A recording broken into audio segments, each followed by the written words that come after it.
रोशनी का कारवां। This podcast is brought to you by Score Foundation.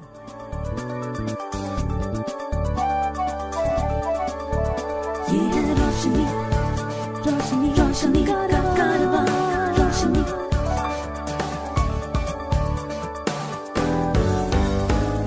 आए वे, ये है रोशनी का कारवां।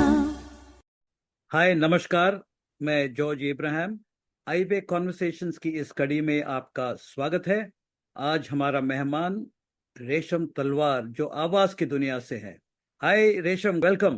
Hello George, thank you so much. तो आपके बारे में कुछ पढ़ा, कुछ सुना और वॉइस एक्टर बार बार आ रहा था सामने। सो ये वॉइस एक्टिंग या वॉइस एक्टर क्या होता है, कौन होता है? जी, बेसिकली वॉइस एक्टर वो शख्स होता है जो पर्दे के पीछे लाइक जैसे हम कार्टून्स देखते हैं या इंग्लिश मूवीज को हिंदी में देखते हैं या तमिल तेलुगु कन्नड़ा मूवीज को हम लोग हिंदी में देखते हैं, हिंदी मूवीज को हिंदी शोज को इंग्लिश में देखते हैं, एडवर्टाइजमेंट्स कमर्शियल सुनते हैं रेडियो पर टीवी पर, और जब हम अनाउंसमेंट सुनते हैं वो सारा ही काम जो भी होता है उसे रिकॉर्ड करना उसे डब करना वो सब एक वॉइस एक्टर करता है। तो वॉइस एक्टिंग में आपका जो रुचि है ये कब से शुरू हुआ और कैसे हुआ? एक्चुअली मैं क्योंकि विजुअली इम्पेयर्ड हूँ तो उस हिसाब से लाइक मेरे आवाजों के प्रति थोड़ा ज्यादा ही लगाव था। बचपन से ही मैं आवाजों की तरफ काफी आकर्षित हुआ करती थी, मैं लोगों की वॉइसेस को काफी नोटिस करती थी। तो ये 2006 की ही बात है, तब मुझे डबिंग या वॉइसिंग का कुछ ऐसे आइडिया नहीं था, बट स्टिल मैं टाइटैनिक मूवी देख रही थी और टाइटैनिक को मैं हिंदी में देख रही थी। तब मुझे पता नहीं था कि वो एक इंग्लिश फिल्म है और उसे हिंदी में डब किया गया है। बट उसमें जो मेन हीरो की वॉइस थी लियोनार्डो डिकैप्रियो, जिसका स्क्रीन नेम था जैक डॉर्सन, जी। और उन्हें वॉइस दी है एक बहुत ही हमारे इंडिया के जाने माने वॉइस एक्टर हैं अंकुर जावेरी, और वो मुंबई में बेस्ड है और वो अभी फिलहाल star sports Disney plus hot star के लिए कमर्शियल्स डब करते हैं। विराट कोहली और एम एस धोनी के लिए भी वो अपनी आवाज देते हैं। तो उन्होंने उस मेन कैरेक्टर को डब किया था। तो वहां से वो वॉइस मुझे काफी अच्छी लगी और मैंने उसे सुना तो एक रुझान मेरा वहां पे आया। फिर जब मैं कार्टून शोज देखती थी, एक मेरा बहुत ही फेवरेट एनिमे है ड्रैगन बॉल जी, उसमें एक कैरेक्टर है गोकू, या जी। डोरेमोन या शिनचैन। तो जी। वो मैं देखती थी जब टीवी पर, तो मैं उसे ऐसे मिमिक करने की कोशिश करती थी अपनी आवाज में कि क्या मैं इसे कर पाती हूँ सुनकर। तो क्योंकि मैं एक सिंगर भी हूँ तो उस हिसाब से वो टोन पकड़ना वो सुर पकड़ना मेरे लिए कहीं इजी हो जाता था। बट मैंने कभी सोचा नहीं था कि ये फुल फ्लेज्ड करियर होगा। इसका पता मुझे चला लॉकडाउन में, जब लॉकडाउन में पूरा देश कोविड की समस्या से जूझ रहा था और सब लॉकडाउन था। मेरे भी कॉलेजेस ओवर हो चुके थे और मैं नई अपॉर्चुनिटीज नए जॉब ऑप्शंस की तलाश में थी। तब मैंने कोर्सेज किए इंटरनेट के थ्रू, मुझे पता चला ऑनलाइन कोर्सेज के बारे में वॉइस एक्टिंग के। एंड उसके बाद मैंने खुद से सॉफ्टवेयर सीखे इंटरनेट पर, जॉज के थ्रू मैंने ऑडेसिटी सीखा जिससे हम ऑडियो एडिट कर सकते हैं, और मैंने रीपर सीखा जिससे हम वीडियो के साथ डब भी कर सकते हैं। घर पर माइक लिया, होम सेटअप बनाया, तो ऐसे करके मेरी जर्नी 2006 से लेकर अब तक शुरुआत हुई और वो चल रही है। सो बचपन में जब आप लोगों को मिमिक करते थे तो ये कौन थे? ये आपके पड़ोसी, आपके फैमिली मेंबर्स, आपके मित्र थे, या जो टेलीविजन वगैरह में जो कैरेक्टर्स थे उनको आप मिमिक करते थे? जी जी, टेलीविजन वाले कैरेक्टर्स जैसे कार्टून कैरेक्टर्स हैं, जैसे डोरेमोन सबने देखा होगा, तो उसमें एक कैरेक्टर है नोबिता। तो जी। नोबिता जो है वो डोरेमोन से गैजेट मांगता है, तो वो ऐसे कहता है कि लाइक डोरेमोन डोरेमोन देखो ना, डोरेमोन जियान ने मुझे फिर मारा, डोरेमोन प्लीज मुझे गैजेट दो ना डोरेमोन। या शिनचैन, मेरा नाम है शिनचैन हरा, मैंने क्या बिगाड़ा है तुम्हारा। या फिर अगर ऑसवर्ल्ड किसी ने देखा होगा, वो बहुत ही लोकप्रिय कार्टून था 2006-7 में, तो उसमें एक डेजी थी। जी। तो हाय ऑसवर्ल्ड, क्या हम पिकनिक पर चले, बहुत मजा आएगा। तो ऐसे उनके वॉइस टेक्सचर टोन्स रहते थे, तो मैं ऐसे ही उन सबको साथ साथ में मिमिक किया करती थी।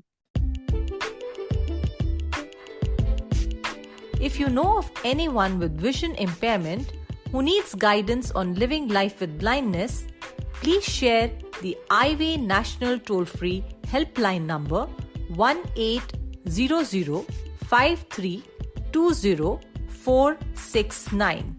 The number is 1800-5320-469. अंकुर जवेरी का नाम आपने लिया, जो बहुत ही जाने माने आर्टिस्ट हैं, जिनके बारे में शायद कम लोग जानते हैं, क्योंकि ये पर्दे के पीछे का सिलसिला है। और बिल्कुल। अक्सर पर्दे के पीछे जो होता है अक्सर सामने वाले देखते नहीं है, ये मालूम नहीं है उनको। तो जी जी जी। अंकुर जवेरी, जिनको आप शायद गोकू के नाम से कई सालों तक जाने, उनके साथ जी सुना है कि बिल्कुल। आपका मुलाकात हुआ, और उनका उनका जो स्टाइल है और उनका जो एक्सपीरियंस आपके ऊपर काफी इन्फ्लुएंशियल था। तो उनके साथ मुलाकात कैसे हुआ, और what exactly did he actually guide you on? तो 2006 में जैसे मैंने टाइटैनिक में उनकी वॉइस सुनी, तो उसके बाद ऐसा हुआ कि मुझे मैं उनकी वॉइस से बहुत इम्प्रेस थी और मुझे कहीं ना कहीं वो वॉइस बहुत ही ज्यादा पसंद आई। जी तो तब मैं ड्रैगन बॉल जी भी साइमल्टेनियसली चलता था कार्टून नेटवर्क पे, जिसमें वही सेम आवाज गोकू का रोल कर रही थी, एंड मुझे वो कैरेक्टर बहुत पसंद था। तो मैं उनको बस ऐसे ही गोकू बुलाने लगी। देन क्योंकि वो बहुत सारे टीवी कमर्शियल्स में भी वॉइस करते थे तब, he is been dubbing for commercial since 1996 till present. Then जैसे उनकी वॉइस आती तो मैं मेरे भाई को कहती कि अरे ये तो गोकू की वॉइस है, ये ऐड को स्किप मत करना। तो वो सिलसिला चला, मैंने उन्हें एक जैसे एक लव्य की तरह फॉलो किया उनकी वॉइस से। जहां भी उनकी मूवीज देखने को मिलती वो देखकर उनका टेक्सचर उनका स्टाइल से मैं कुछ सीखने की कोशिश करती। और तब लॉकडाउन आया। लॉकडाउन में 2020 में क्या था, सभी वॉइस एक्टर्स ना ऐसे धीरे धीरे इंस्टाग्राम ज्वाइन कर रहे थे। जिनका इंस्टाग्राम था वो लोग एक्टिव हो रहे थे, एंड इनका भी इंस्टाग्राम मुझे ढूंढने पे मिला। तो मैंने उनको मैसेज किया, मैंने बताया कि मैं उनकी बहुत बड़ी फैन हूँ और मैंने अपनी स्टोरी बताई जो मैंने अभी आपको सुनाई। एंड उसके बाद मैंने एक्सपेक्ट नहीं किया था कि मुझे रिप्लाई आएगा या नहीं, बट थैंकफुल उनका रिप्लाई आया। एंड उन्होंने मुझे रिप्लाई किया, और मैं बहुत ज्यादा ब्लेस्ड फील करती हूँ कि उन्होंने मेरे इंस्टाग्राम को ऑलरेडी चेक किया था, तो उन्होंने मेरी वॉइस सुनी थी, क्योंकि तब मैंने कुछ सैंपल्स वगैरह डालने स्टार्ट कर दिए थे मेरे इंस्टाग्राम पर। राइट। तो उन्होंने बोला कि आपकी वॉइस बहुत ही ज्यादा अच्छी है, आई थिंक आपको आगे ट्रेनिंग के लिए जाना चाहिए और कुछ हो सकता है। तो उनकी एक फ्रेंड है नेश्मा चिम्बुरकर, जिन्होंने मार्वल फिल्म्स में ब्लैक विडो को अपनी वॉइस दी है हिंदी में। जी तो उन्होंने मुझे, वो अपना एक कोर्स चलाती हैं, उनकी एकेडमी है नवा एकेडमी, जी। उसमें वो वॉइस एक्टिंग का कोर्स चलाती हैं। तो उन्होंने अंकुर जी ने मुझे वहां रेफर किया, एंड वहां से फिर मैंने पूरी वॉइसिंग में मेरी फॉर्मल ट्रेनिंग ली इंडस्ट्री प्रोफेशनल से सर्टिफिकेट के साथ। तो जी। ऐसे उन्होंने हेल्प की मेरी वॉइसिंग में आने में, and then he guided me. आपने जब आप शुरू में बोल रहे थे तो आपने एडवर्टाइजिंग का भी जिक्र किया था। मैं एक्चुअली करीब 10 साल एडवर्टाइजिंग क्षेत्र में था, ओह 1980s वाओ। में। तो वहाँ पर ज़्यादातर चीज़ें लास्ट मिनट पे अप्रूव होता है। एग्जैक्टली यस, और सही कह रहे हैं आप। जब आपको अपना वॉइस डालना पड़ता है, specially when you can't see, आप देख नहीं सकते हैं, तो स्क्रिप्ट को हैंडल करने में काफी चैलेंजेस होगा। What has been your experience? आपका अनुभव क्या रहा? जब मैंने शुरू ही किया तो मेरे पास एक ई लर्निंग प्रोजेक्ट आया था, जो कि एक रशिया के कोर्स के लिए था, उनको अपना वो हिंदी में डब करना था। जी और वो स्क्रिप्ट थी 2000 वर्ड्स की, जी 2000 वर्ड्स की वो स्क्रिप्ट थी। एंड मैं उसे सोच रही हूँ कि मैं इसे पढूं कैसे। तब मैंने ट्राई किया कि मैं चलो इसे ब्रेल में लिख कर पढ़ती हूँ। बट रोज आपको एक स्क्रिप्ट आ रही है पीडीएफ में, और आप उसको सुनकर पहले ब्रेल में लिखेंगे, पढ़ेंगे, देन उसको डिलीवर करेंगे, वो बहुत ही लेंथी प्रोसेस हो जाता है। देन मैंने एक खुद से ही एक तरीका फाइंड आउट किया कि मैंने गूगल टेक्स्ट टू स्पीच का सहारा लिया। गूगल टेक्स्ट टू स्पीच में हम आजकल हिंदी इंग्लिश पंजाबी सारी लैंग्वेजेस पढ़ सकते हैं, तो मैं हिंदी इंग्लिश पंजाबी में मोस्टली वॉइस ओवर करती हूँ। जी। तो वो पूरी स्क्रिप्ट का पीडीएफ मैंने गूगल टेक्स्ट टू स्पीच में डाला, और मैं जैसे वहां पे लाइन सुनती जाती हूँ और मैं अपनी वॉइस में उसे रिकॉर्ड करती जाती हूँ। तो ऐसे करके मैंने एक तरीका फिगर आउट किया स्क्रिप्ट्स को पढ़ने का। जहां तक कि एडवर्टाइजिंग की बात होती है, कई बार क्या होता है कि लाइक जैसे एडवर्टाइजिंग में फील हमें काफी रखनी पड़ती है, तो अगर आपके गूगल टेक्स्ट टू स्पीच पे कान में लगातार कंटिन्यूअसली चीजें चल रही हैं तो वो कई बार होता है कि अ, जैसे कोई इमोशनल डायलॉग है तो वो आपको साथ साथ आप उससे डब ना कर पाओ, जैसे ई लर्निंग या एक्सप्लेनर में होता है। तो उसे मैं याद कर लेती हूँ एंड याद करके मैं उसे डिलीवर करती हूँ। तो आपने डबिंग के बारे में भी बात किया था, आप डब करते हैं। एंड डबिंग इज नॉर्मली आप स्क्रीन पे एक्ट्रेस या एक्टर का लिप्स का मूवमेंट देख के आप लोग नॉर्मली डब करते हैं।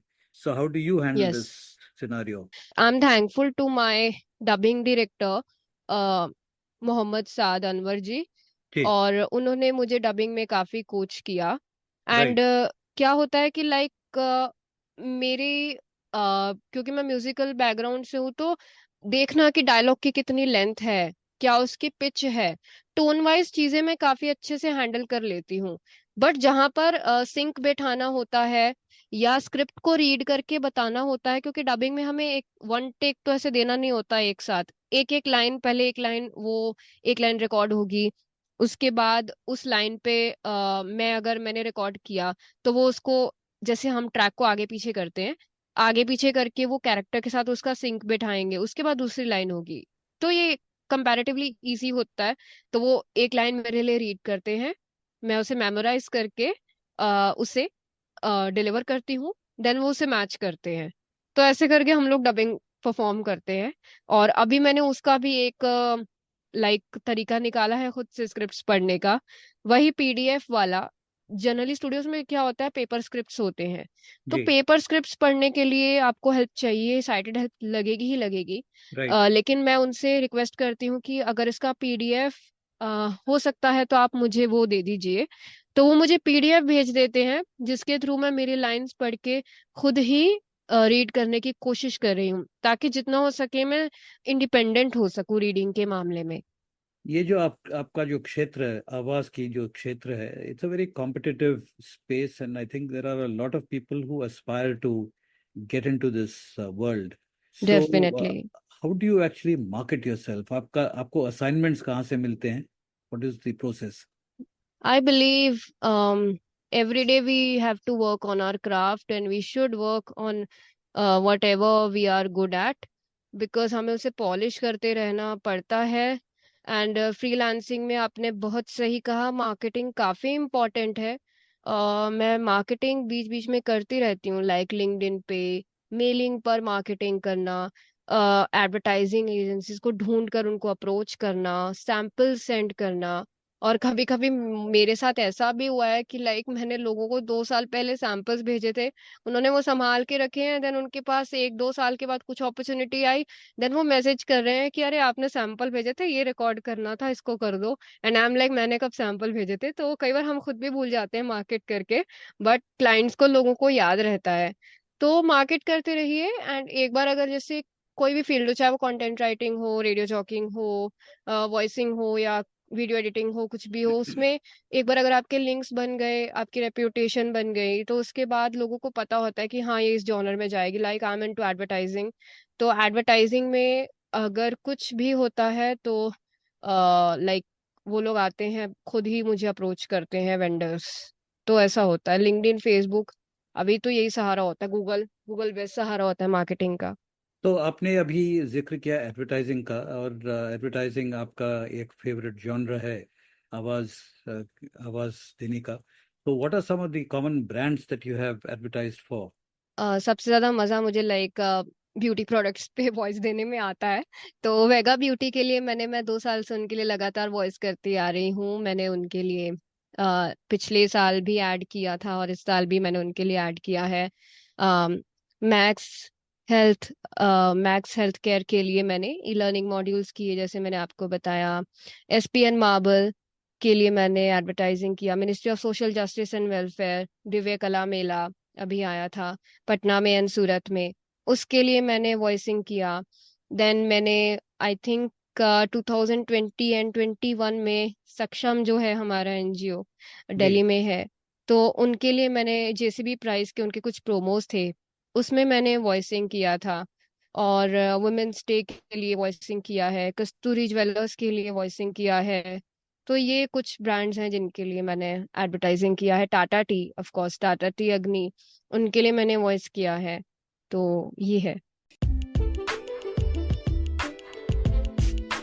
To support our work with the blind and visually impaired, you can visit the donate page on our website www.scorefoundation.org.in.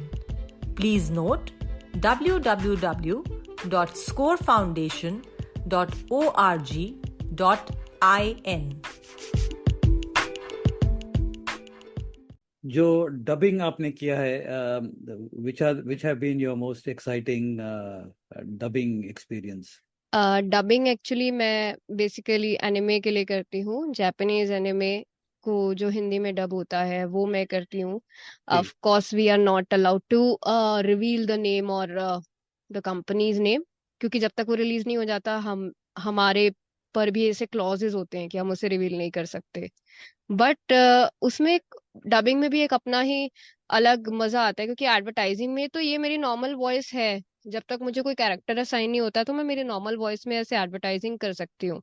But dubbing में कई बार मुझे एक लाइक लड़की बनना है जिसकी हाय कैसे हो तुम ऐसी आवाज है। तो कभी अभी रिसेंटली मैं एक एनिमे कर रही हूँ जिसमें मुझे एक बहुत ही सीनियर एक ओल्ड प्रोफेशनल का रोल निभाना है। तो मैं ऐसे ए क्या कर रही हो तुम। तो मॉड्यूलेशंस का जो खेल होता है वो डबिंग में बहुत इंपॉर्टेंट रोल प्ले करता है। तो यस, अभी वो भी मैं थोड़ा थोड़ा कर रही हूँ और उसमें भी धीरे धीरे सीख रही हूँ मॉड्यूलेशंस एंड ऑल। जब आप संगीत की दुनिया में आते हैं, गाने गाते हैं, तो रियाज का बहुत ही अहम जगह है। इसी प्रकार जी जब आप आवाज की दुनिया में, जैसे कि अभी आप जिस क्षेत्र में हैं, वहाँ पर कोई do you have to do exercises and kind of work on your voice on a daily basis?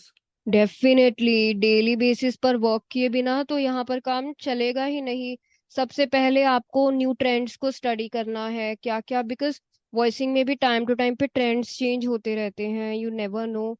And exercises होती हैं काफी, यूट्यूब पर भी काफी सारी एक्सरसाइजेज हैं like vocal exercises, breathing exercises and tanpura लेकर जैसे स से स तक रियाज करना जो हम म्यूजिक में करते हैं, तो वो सेम एक्सरसाइजेज भी इधर चलते हैं। अगर टंग को क्लियर करना है तो टंग ट्विस्टर्स हो गए, वो सब चीजें यहाँ पर होती हैं। तो यहाँ पर भी यस हमें एक्सरसाइजेस डेली करनी पड़ती हैं, ताकि लॉन्ग रिकॉर्डिंग्स के दौरान हमें 2 घंटा रिकॉर्ड करना है, 3 घंटा करना है, तो उस गले का जो रेंज है और स्टेमिना है वो बना रहे। रेशम, आपने कहा कि आप फ्रीलांसर हैं, तो जाहिर है कि आप हर बार अलग अलग स्टूडियोज में जाते हैं, अलग अलग प्रोफेशनल्स के साथ काम करते हैं, अलग अलग साउंड इंजीनियर्स के साथ काम काम करते हैं, अलग अलग डायरेक्टर्स के साथ काम करते हैं। जी सो आपका जो विजन इम्पेयरमेंट है, it would be new to most of them the first time you go to them. And हर बार लगभग हर बार आपको उनको समझाना पड़ेगा और उनको they need to cooperate with you. So what has been your secret in dealing with a wide variety of people? वैसे तो ज्यादातर मैं अभी वर्क फ्रॉम होम ही करती हूँ, क्योंकि मेरा खुद का होम सेटअप है, मेरे पास माइक है एंड यूएसबी माइक है, तो वो लैपटॉप में कनेक्ट करके आप काम कर सकते हो इजीली। तो वॉइस इंडस्ट्री में क्या है ना कि अगर उनको काम अपना टाइम पर मिल रहा है, प्रॉपर उनको काम मिल रहा है, तो उनको विजन इम्पेयरमेंट या कोई और डिसेबिलिटी से कुछ लेना देना नहीं है। हर एक प्रोफेशन में ऐसा ही है। अगर आप अपना काम टाइम पर दे रहे हैं तो उनका ऐसा होता है। यस, पहले ऐसा होता था, आपने सही कहा। लाइक मैं सिंगिंग स्टूडियोज में भी कई बार जाती थी, तो पहले लाइक जज किया जाता था कि अरे पता नहीं ढंग से काम हो पाएगा या नहीं, या हमें से ज्यादा ही पढ़ के बताना पड़ेगा। बट मैंने प्रूव किया है, जो मेरे डायरेक्टर हैं लाइक साद सर, उन्होंने जी। भी मुझे बोला था कि जो अगर नॉर्मल साइटेड पर्सन एक सीन को करने में अगर वो 2 घंटे लगा रहा है एक एपिसोड को करने में, तो मैंने भी उतना ही टाइम, इवन उससे कम टाइम में भी कई बार डब कर दिया है। तो ये एक पर्सन के खुद के ऊपर भी डिपेंड करता है कि सबको मैं यही कहूंगी कि यस, अपीयरेंस के बेसिस पर यस जजमेंट होगी, पहली पहली बार ऑफ कोर्स होगी, बट आप कभी भी शर्माए ना, उनको अपना टैलेंट दिखाएं, उनको सामने से अप्रोच करें कि yes at least give me a chance. और उसमें सोशल मीडिया भी काफी हेल्प करता है। आप मेरे इंस्टाग्राम पे जाएंगे या लिंक्डइन पर जाएंगे, वहां पे दूसरों के टेस्टिमनीज हैं, मेरे वर्क सैंपल्स हैं, मेरे प्रीवियस काम है जो मैंने शेयर किया हुआ है। तो उसे देखकर लोग अपने आप समझ जाते हैं yes she is a professional. तो अब इतनी दिक्कत नहीं आती है, क्योंकि मैं सोशल मीडिया पे टाइम टू टाइम अवेयरनेस करती रहती हूँ चीजों को लेकर। मैंने अभी रिसेंटली एक रील भी बनाई थी कि how I read scripts and how I sync them with reaper and all, वो भी स्क्रीन रीडर को यूज करते हुए। मैं ये भी जानता हूँ कि आप एक रेडियो शो चलाते हैं for radio Udaan. Radio Udaan is like a family for me. Danish ji के साथ और रेडियो उड़ान के साथ मैं 2017 और 18 इस टाइम में ही कनेक्ट हुई थी थ्रू उड़ान आइडल। मैं उड़ान आइडल में पार्टिसिपेंट थी। तो मैंने उनको कॉल किया था, तो ही टोल्ड मी कि आपकी तो वॉइस बहुत अच्छी है, आप आरजे भी बन सकते हो। देन मैंने अपना शो स्टार्ट किया। मेरा शो जो है वो है म्यूजिक मसाला। उसे मैं और मेरे को होस्ट वरुण और मुस्कान, हम लोग उसे होस्ट करते हैं एवरी मंडे 7 to 8 रेडियो उड़ान पर आता है, जिस पर हम अलग अलग टॉपिक्स लेकर आते हैं और हम लोगों के रिक्वेस्टेड सॉन्ग्स बजाते हैं। कभी रेट्रो थीम होगा, कभी इंडी पॉप होगा, कभी बॉलीवुड होगा, कभी कोई स्पेसिफिक सिंगर पर होगा, कभी पंजाबी होगा। तो ऐसे हम थीम्स पर शो करते हैं हर हफ्ते। आपका शुरुआत आवाज की दुनिया में संगीत से हुआ। You have studied ji music formally. तो आपके म्यूजिक के सफर में के बारे में थोड़ा बताइए। जी, म्यूजिक म्यूजिक का सफर भी यही पैरेलली ही चल रहा था 2006 से, जब से मैंने सीखना शुरू किया, क्योंकि मेरी मम्मी भी एक सिंगर है। तो वो हारमोनियम पे जब रियाज करती थी तो मैं देखती थी कि अरे मतलब उनको लगा कि इसको भी काफी इंटरेस्ट है, क्योंकि मम्मी के पास बैठ जाती थी। तब मैंने सीखना शुरू किया। मेरे फेवरेट सिंगर के श्रेया घोषाल और म्यूजिक कंपोजर मिथुन मेरे फेवरेट रहे हैं। एंड तब से लेके अब तक यस, मैंने काफी सारे कॉलेज के कॉम्पिटिशन्स, स्कूल जोनल कॉम्पिटिशन्स में पार्टिसिपेट किया। कुछ रियलिटी शोज में भी पार्टिसिपेट किया मेरी सिटी में, लाइक जैसे Saregamapa, the voice, Indian idol, इन सब के लिए भी मैंने काफी बार ऑडिशंस दिए। और अब मैं कॉर्पोरेट इवेंट्स करती हूँ सिंगिंग को लेकर। लाइक मैंने अभी एटिपिकल एडवांटेज के साथ कॉर्पोरेट इवेंट्स किए हैं for Nestle and hotel Lalit, hotel Leela. तो ये सब के लिए मैं एक्स प्लेयर। तो अभी सिंगिंग की दुनिया में फिलहाल ये चल रहा है। सुना है कि आप ऑन द स्पॉट भी गाना कंपोज करके गा सकती है। सो व्हाई डोंट जी यू जी। Give us an example of that just now. ठीक है, आईवे के इसी पॉडकास्ट पर हम एक गाना बनाते हैं और ऐसा होगा वो लाइक घुल जाइए बातों की मस्ती में, आपकी पसंदीदा हस्तियों के साथ। आईवे पॉडकास्ट में जॉर्ज है आपके साथ, लेकर आएंगे मनोरंजन, देंगे आपका साथ। IWay podcast. Thank you. Good, good, good. That's quick thinking. I also believe that you do a podcast of your own. What's that about? Yes yes, actually मेरे दो पॉडकास्ट हैं। अभी जो मेरा रिसेंटली चल रहा है वो चल रहा है बिहाइंड द एनिमे पॉडकास्ट, जिसमें मैं एनिमे और कार्टून कैरेक्टर्स के पीछे जो वॉइस एक्टर्स हैं उन्हें जी, कैमरे पर लेकर आती हूँ, उनके इंटरव्यूज लेती हूँ, इंडस्ट्री प्रोफेशनल्स के। और एक मेरा पॉडकास्ट है जो कि पूरा इंग्लिश में है। आ, वो है एबिलिटी इन डिसेबिलिटी, right. जिसमें मैं मेरी स्टोरी को एग्जाम्पल देते हुए बाकी ऑल अराउंड द ग्लोब, अगर जो लोग लाइक डीमोटिवेटेड हैं या जो लो फील करते हैं कि हम क्या करें, उन्हें कोई गोल नहीं मिल रहा है, तो मेरे लाइफ एक्सपीरियंसेस, मेरे कॉलेज डेज एंड मैंने कैसे सब किया, वो सब के एग्जाम्पल देकर मैं उस पॉडकास्ट में शेयर करती हूँ। तो ये मेरे दो पॉडकास्ट चलते हैं साइमल्टेनियसली। And ये what are दोनों the ही आप स्पॉटिफाई पर सुन सकते हैं। आपका जो आंखों का जो प्रॉब्लम है, चैलेंज है, ये जन्म से है या बच्चे अर्ली चाइल्डहुड से है या जब आप स्कूल में थे या कॉलेज में थे, कब शुरू हुआ ये?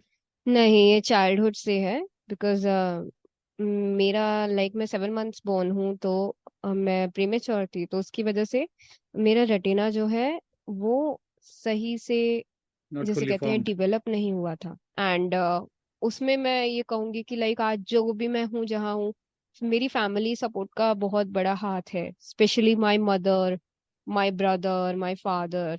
जहाँ भी मुझे लेकर जाना होता है तो मेरी मॉम मेरे साथ हमेशा जाती हैं, चाहे वो स्टूडियो जाना हो, वहाँ 3-3 घंटे बैठना हो और वापस आना हो। तो उसमें मेरी मॉम का काफी बड़ा हाथ है, वो मुझे बहुत हेल्प करती हैं। और जब इवेंट्स के लिए जाना होता है, वहां भी बैक एंड सपोर्ट में उनका काफी बड़ा हाथ होता है।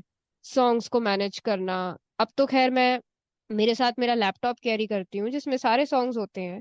तो बैक एंड सपोर्ट के लिए मेरे फोटोज लेना, वीडियोस कैप्चर करना जिससे मैं इंस्टा के रील बना सकूं, और लैपटॉप को सेटअप करना, वो सब चीजें मेरी मॉम देखती हैं।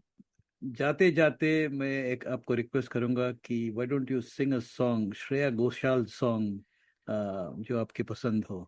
जी जी बिल्कुल।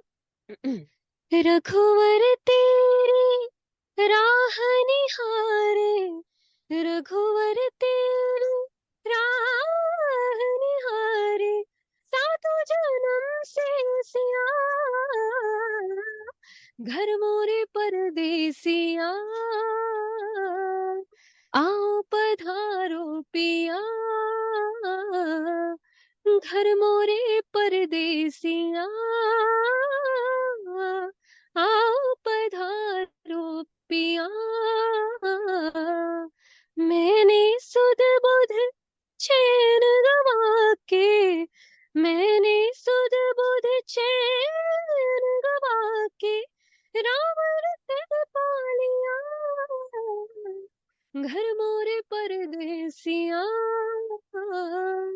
आओ पधारो पिया। Thank you.